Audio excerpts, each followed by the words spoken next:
In the decade that I've been coaching body confidence results to the thousands of people I've helped to lose weight and keep it off, there is 3 character traits that absolutely stand out with our most successful clients, and I'm going to show you exactly what they are today.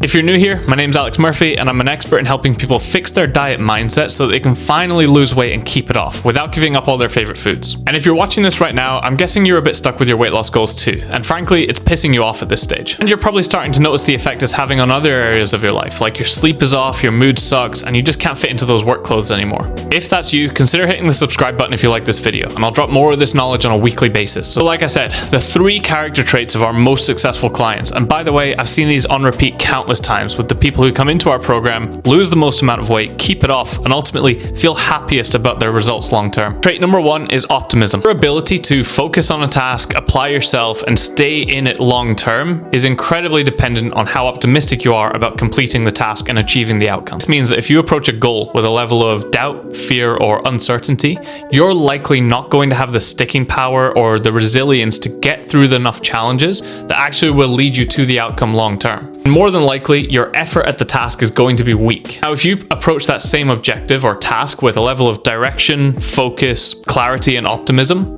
you're far more likely to stay in the challenge and stay consistent with your behaviors long term. And we all know by now that you don't achieve success overnight, especially when it comes to losing weight.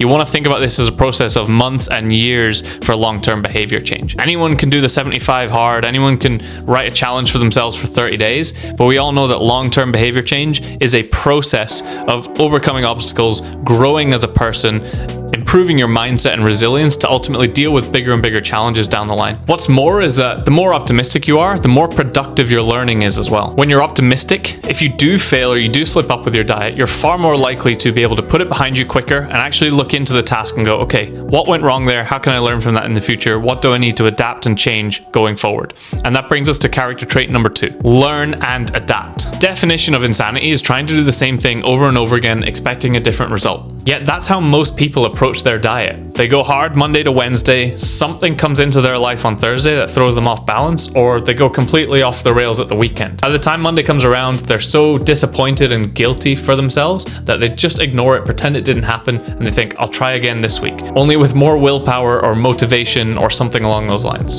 Sound familiar? Most people have been doing that for years now, with little to no progress. And every time you fail, it dents your confidence. Your belief takes a hit. The difficult thing here is being open to change, being open to trying a new approach, being open to asking for help. This is the difficult thing that not a lot of people are prepared to do. They think they can just knuckle their way through it or try harder each week.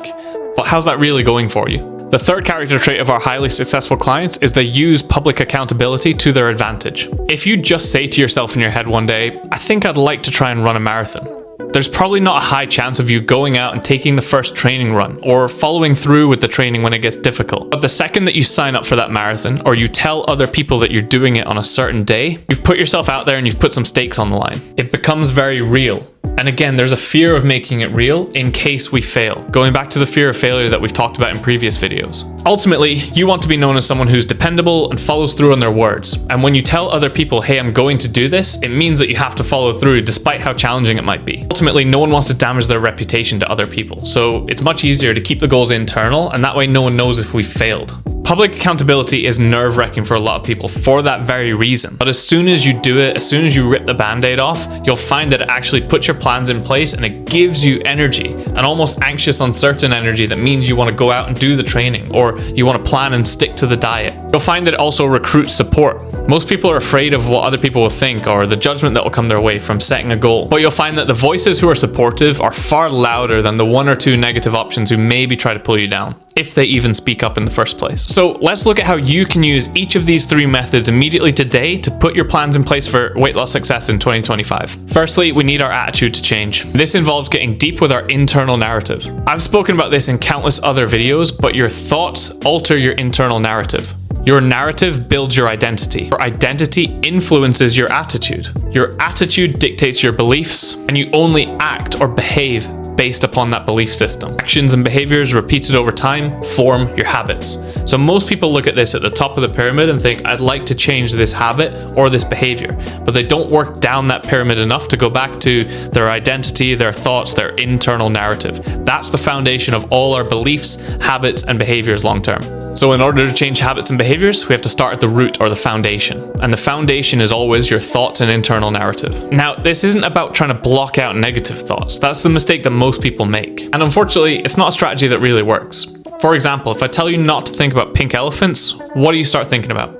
Pink elephants. You're drawn to whatever you think about, not whatever you tell yourself not to think about. So instead of trying to block out negative thoughts, we actually just need to bring more awareness to them. We actually want to notice the negative thoughts and alert ourselves or let off a little warning light in our mind when we hear them creeping up. Then when we notice that thought, feeling, or emotion arise in our mind, we can choose how we wish to respond to them. It might sound insane, but your response is a choice. You can choose where to focus your attention at all times of the day. When you hear negative thoughts arise like, I wonder how many calories are in this cookie, or I really want a pizza for dinner tonight, you can choose to focus your attention on something else. You can literally choose a different belief. Good question to ask yourself here is, what would the opposite of this narrative sound like? Second part, fail, learn, adapt. Like I said earlier, most people tend to ignore their failures because it feels really uncomfortable to address that part of ourselves. But when you ignore an area of friction or discomfort, you never actually give yourself the opportunity to grow. So here's a simple framework that we use with all our clients every week to help them solve their weight loss challenges for themselves. Every Friday, we ask them these 4 questions. Number 1, what were your wins this week? Number 2, where did we fall short of our goals? Number 3, what challenged or frustrated you this week? And number 4, what actions do we need to take next week to change the outcome? That's it. That's all you need. It genuinely doesn't have to be more complicated than that. And if you're genuinely stuck looking at the paper when it comes to answering those questions, that's a sign that you might need some help.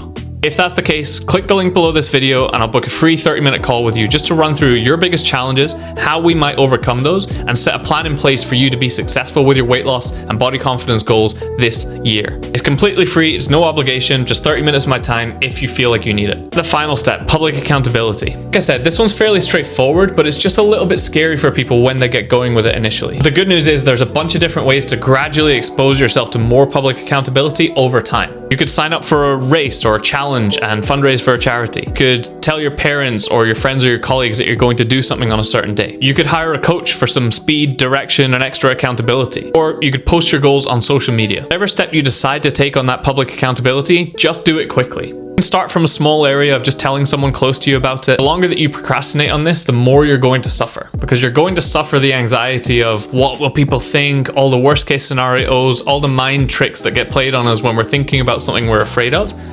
And then you're going to have to do it anyway, so you suffer twice. This literally is a rip the band-aid off situation. Do it. Tell people about what you're doing, sign up for the event, and commit to it. When you do that, you'll realize it's not nearly as bad as you thought it was. And your confidence and energy will actually grow as a result. So take these 3 steps, use them for yourselves immediately, and I promise you'll see an enormous growth in your energy, confidence, and overall mood this year. And if all of that doesn't dramatically alter your weight loss progress, I would honestly be shocked. Found this video useful? I always would love to know in the comments what was helpful for you in this, did anything change your perspective, and what would you like to see me cover next week? So please hit that subscribe button and turn on notifications so that you never miss another upload. See you next week, and best of luck this year.